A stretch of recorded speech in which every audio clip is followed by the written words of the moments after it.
Welcome back, listeners, to another interesting episode on the BizBlend Podcast. I'm your host, Sana, as always, and this is the space where we decode the mindset, methods, and meaning behind modern business and leadership.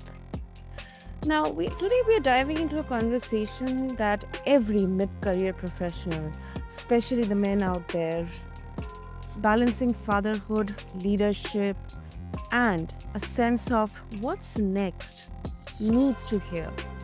Our guest today is Dean Taylor. He is a mentor, speaker, and a man on a mission to help seasoned career fathers reignite purpose, build self image, and also create powerful daily habits that are rooted in gratitude and growth.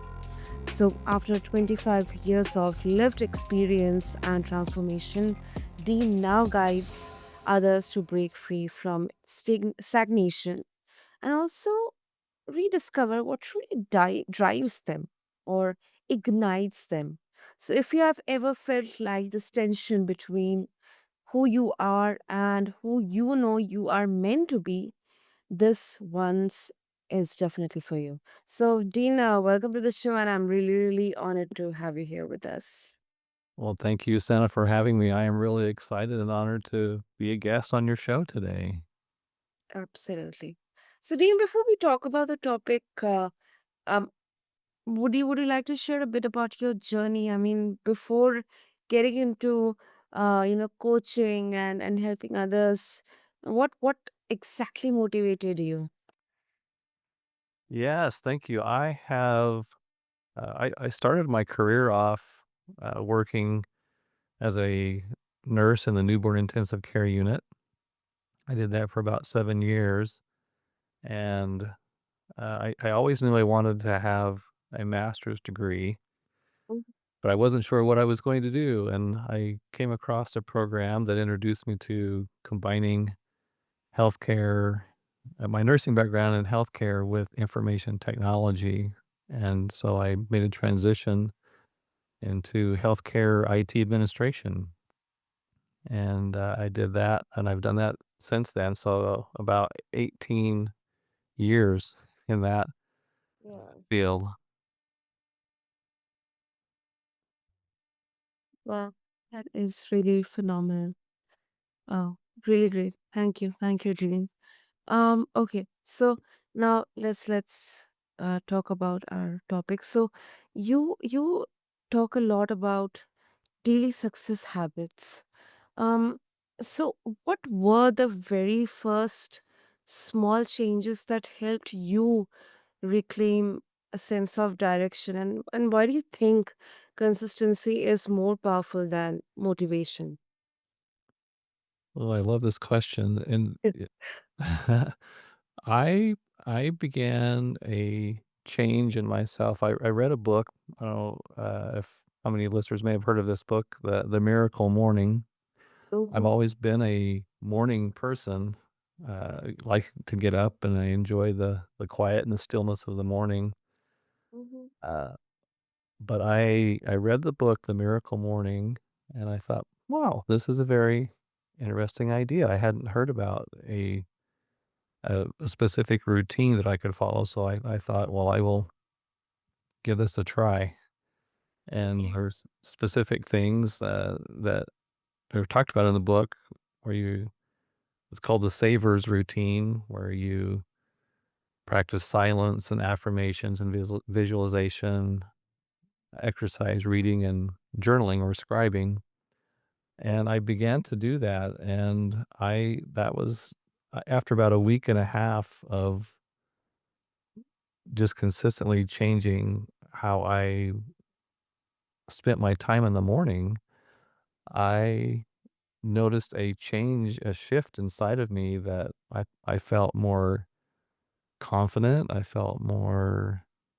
Uh, I felt that I had intention for my day. I felt like I was developing a purpose of why I was getting up in the morning.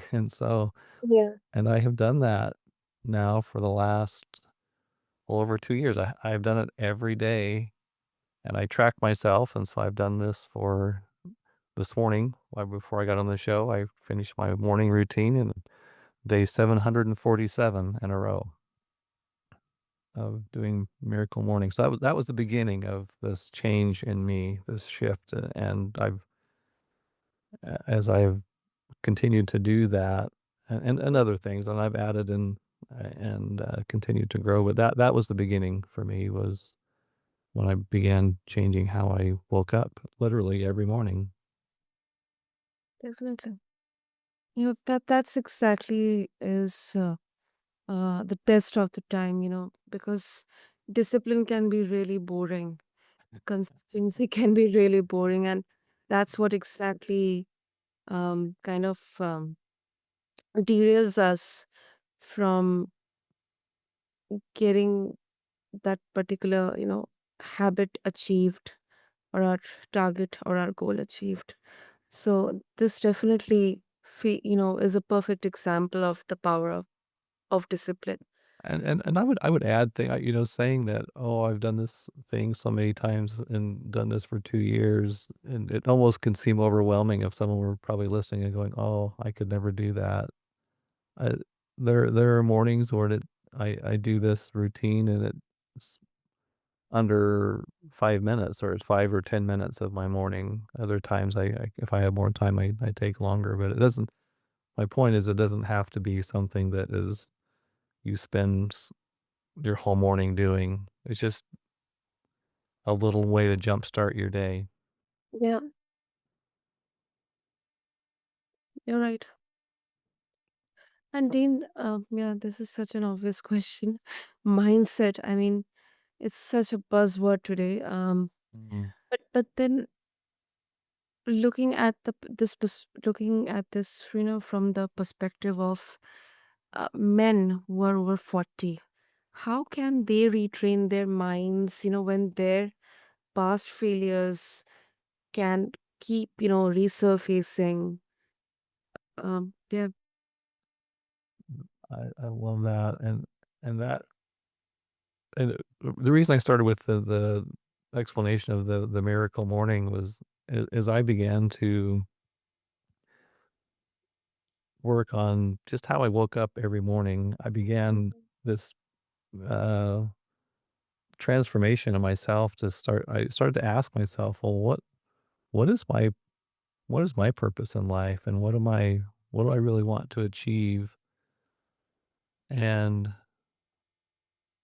as I thought about that, as I was developing myself and doing it with real focus, uh, and having that question about, well, where was I headed? I think a lot of men and fathers and people in career think about, uh, and question sometimes, is this all? Am I meant for more? yeah. And I began to think about that question, ask me, what is my purpose? And I I began to, uh, as I began reading and thinking about that, I just kept researching, and actually one day I have a really good friend of mine, and I told him, so I feel like I have greater purpose. And so I had, through my research and reading, I come across an exercise that that I wanted to try, and I knew I wanted to do it with someone that I could feel, uh, enough trust that I could share experiences I wouldn't feel, I could share, things inside my heart, and could trust that. And so I have a friend that was willing to help me do that, and that was when I began to develop a personal purpose statement, for my life. And that it was just a small thing. It was just, but Mhm.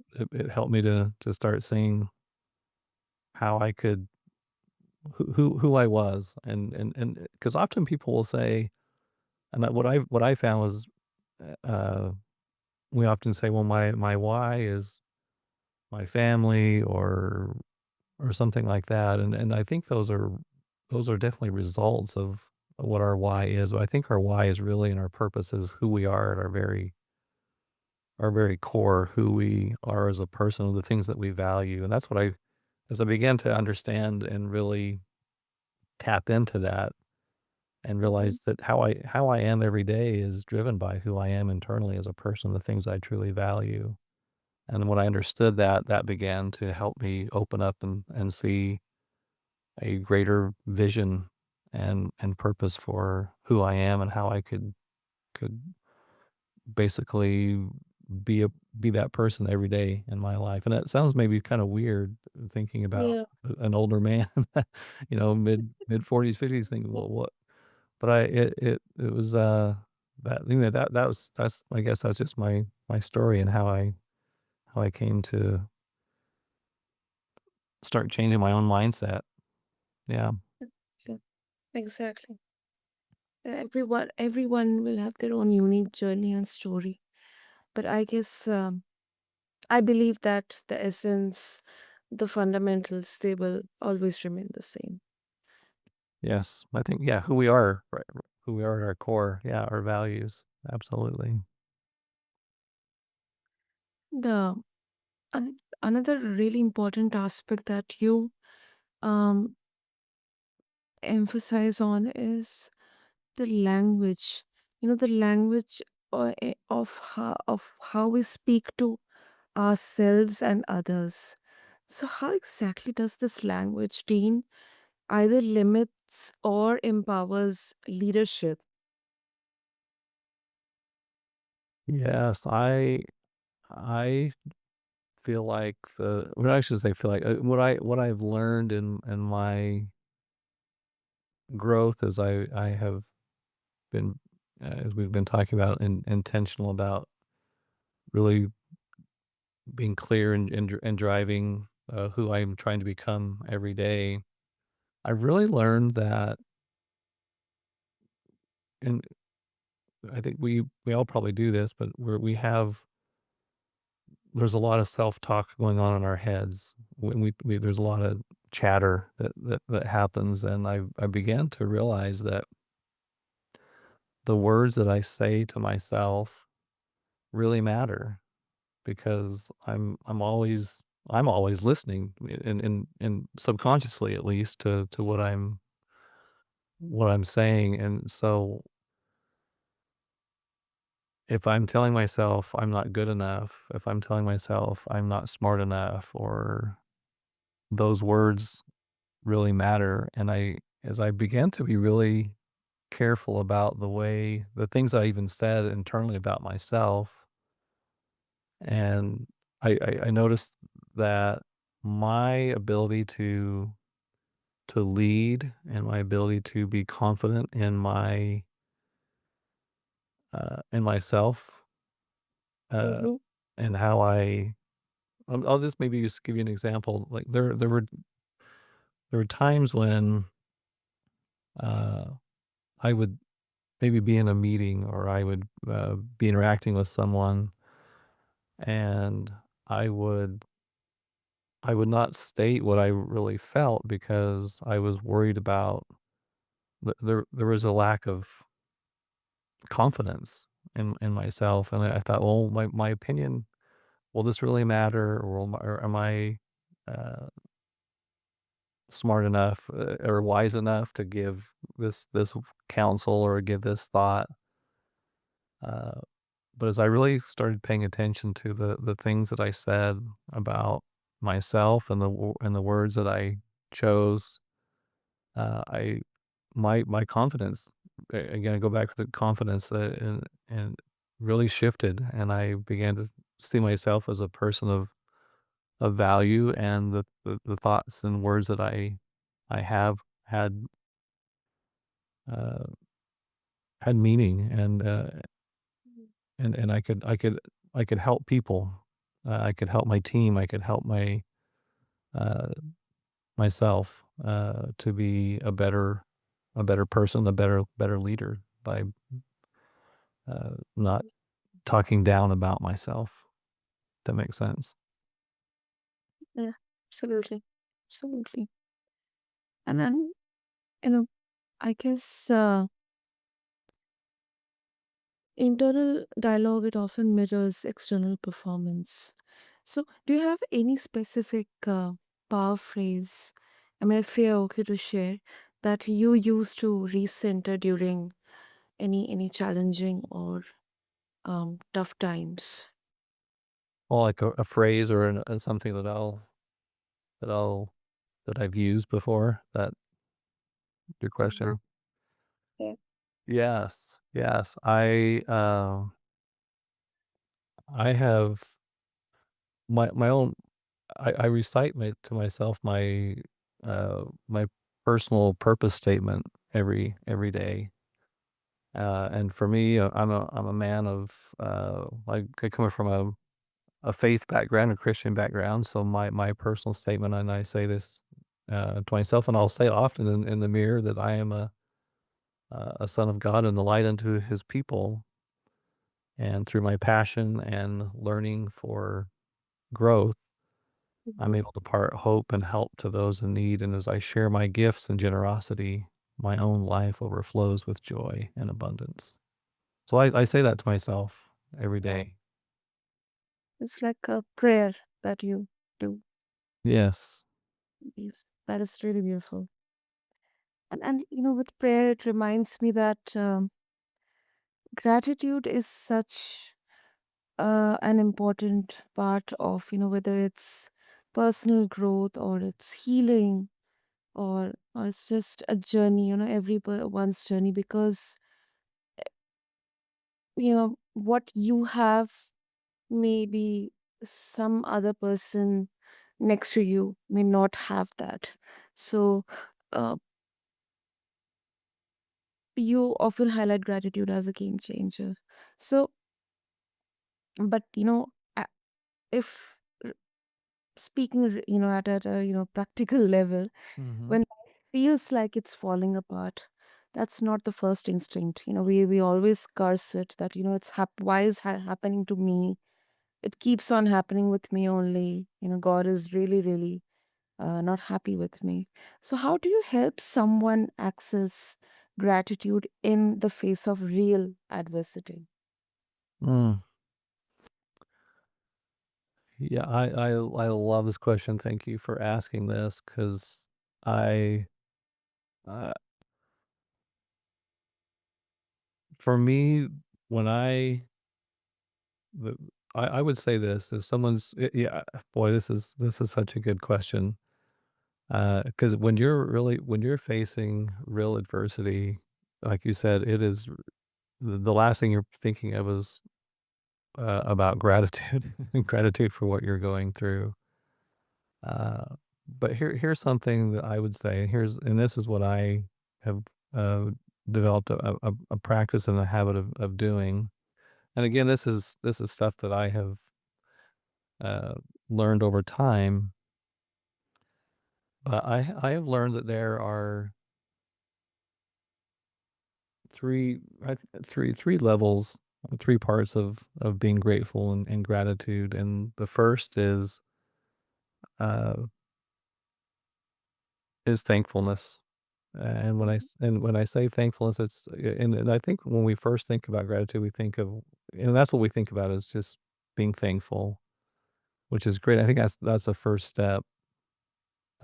And so I have a practice of writing down just three things that I'm thankful for every day, and regardless of my circumstance, and what I may be feeling, it can be even as simple as uh, I've written down, I'm thankful that I have feet that allow me to go on a walk today. Because one of the things that I've done when I feel I'm struggling or there's something really adverse going on is I I like to walk. I like to go on a walk, and it helps me to think and to sort through my feelings. And so just even being thankful, and I'll just share this, and this is really what I've written down, and I in my journal I wrote, I'm thankful that I have shoes. I'm thankful that I have feet that work, and I'm thankful that I have this uh, there's a path in our neighborhood. I have a path that I can go walk on every day, and just starting with something even that basic uh, is uh, help is something that I would tell someone, uh, Mm-hmm. just just writing down thoughts of thankfulness, and then uh, but even going a little bit deeper than that is what why am I thankful for those things? What do I feel about those things, and why am I thankful for them? Because when we take the things that we're thinking in our mind about what we were thankful for, and we turn those into feelings of real appreciation and get them into our heart, then we begin to feel the emotion and the gratitude for them. Yeah. And then the last thing I would say is I have I have found that as I try to do one thing every day to give more than is expected of me. If I can do one simple thing, and it can be really simple. Mhm. Another example is just even smiling at someone when they may not Yeah, expect you to smile, or to say hello to them. exactly. And so doing those three things doing those three things every day has helped me to first is get the thoughts of thankfulness into my mind, and then why am I thankful for them? So that creates the feeling of appreciation, and then trying to do one thing I can do in a simple way that would be giving more than what someone might expect from me that day. Mm. No, very simple. Yet we, I guess most of us, we kind of, um, unintentionally forget to do this because um, yes, we are thankful for so many things, but before getting into all these conversations, I never used to write down what I am thankful for, or even think about that I'm really thankful for the opportunities given to me, or the people I'm working with, or my family, or just having a roof over my head and having proper meals for the day to keep myself healthy. Why am I thankful for them? And I guess the most important, just saying someone, just smiling at someone. Let's say you are just going for grocery shopping and just, saying thank you to the person at the counter. Guess these small things, they do matter. Yeah, Mm. sorry. Yeah, I didn't mean to interrupt you. No, no, no, please go ahead, Dean. Please go ahead. I was just thinking when you said that, I was reminded of a story. And this is just another, again, a simple story. As I was in a shopping line one day, and there was a lady in front of me with a small child, and they were Mm. people don't often pay for things in cash anymore, Yeah. but she was trying to help her. I assumed it was a grandchild pay for something, and they were using coins and cash, and she seemed to be a bit nervous about that. It seemed to be taking taking longer, because usually people just swipe their card and they're on their way. Yeah. And uh, she kept looking back at me nervously, as if she thought I was going to be really annoyed about the time it was taking to count the money. And I smiled at her, and I just let her know that I was thought that that was such a sweet thing she was doing, helping her that this child learn how to pay. And I could just see the tension sort of just melt away on her face.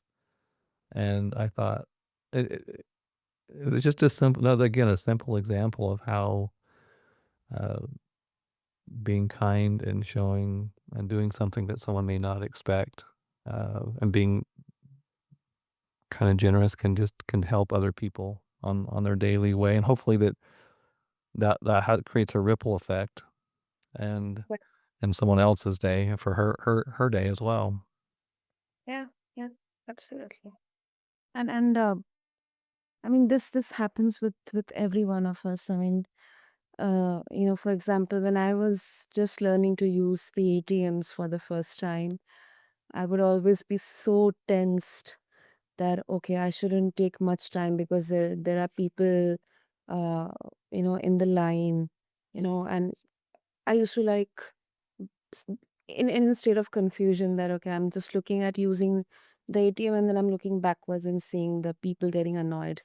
But if somebody is definitely not getting annoyed and just, calm and okay, fine, I'm waiting, you just figure it out. I guess that kind of, um, you know, reassures us that, you know, um, good people are there. They're still there in this world. Um, Yes. and I mean, human people are there.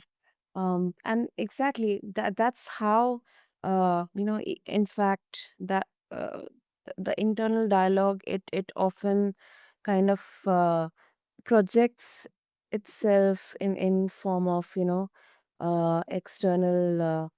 external habits or external happenings around us as well. It mirrors our external performance also. So yeah, exactly. I mean, you gave such a great example, Dean. Thank you for sharing that. Oh, absolutely. Great. And yeah, before we conclude, um, I think this has to be touched on upon. So purpose. I mean, you mentioned your childhood dreams. They were never really gone. They were just dormant, lying somewhere down in there. So, what would you say to men? Let's say to everyone who believe that it's too late to find purpose again. I have here's what I would say. I would say it's never too late to start dreaming again, but it's always too early to stop. Uh, I, 'Cause I felt that deeply, and this the question about purpose and uh, dreaming again. I found when I was feeling so stuck and Mhm. and I man, I was so worried about what are people going to think about me if I really said that I want to do something different or I want to have more in my life because eh, and I feel like I think a lot of people feel that way, especially as they get older in life. They think that there is this pattern of well, well, I guess I would say this is what I was telling myself was why can't I just be content with where I'm at? Why can't I just be content with the life I've lived so far and as I get closer to retirement years in my life, just be happy. But the thing that never went away from me was this feeling of being unfulfilled, and so I would say it's it's never too late, honestly. And I feel like I have so much life ahead of me still, and the one thing I don't want to do in my life is get to the last day of my life and look back with this regret of saying, "Oh, I wish I would have just done what I wanted to do." But anyway, that's my thought. Yeah, I so much connect with your thought because many people they don't have the liberty to um, enjoy love or having a family or having those soulful moments in their lives. Although they may have the whole world's wealth and all those external achievements. Yeah, it's good. It's good to Money is important, but exactly as you said, when on our last day, if we recount, I believe we wouldn't say that, oh, I earned this much money, so I'm happy. This was the purpose. They won't recollect that.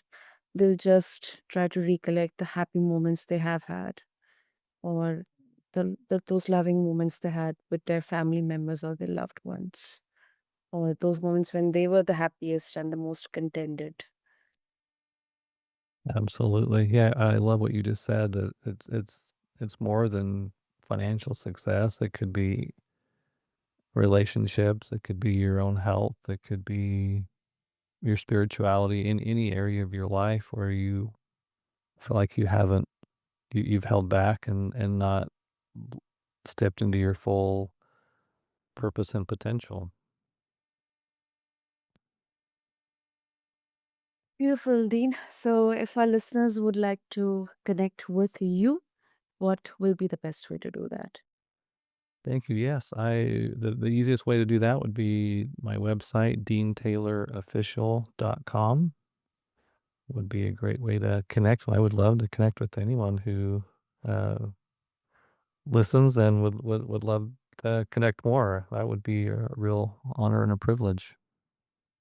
Wonderful. I'll make sure to have all the details in the show notes. And Dean, this has been such a thoughtful conversation, thoughtful and profound, because you reminded us that purpose doesn't have to retire, and it is never too late to rewrite our story with intention, clarity, and of course, gratitude. So, thank you so much. Thank you. I appreciate it today and just really grateful that you would have me on your show. Thank you. Thank you. Thank you, Dean. And to all the listeners, thank you so much to all of you for being a part of the BizBlend podcast. And if something in today's conversation stirred within you, don't ignore it. Maybe, maybe your vision didn't disappear. It just needs a little oxygen and action. Until then, follow us, share this episode with your loved ones, and until next time, stay tuned to BizBlend. This is your host, Sana, signing off. Thank you.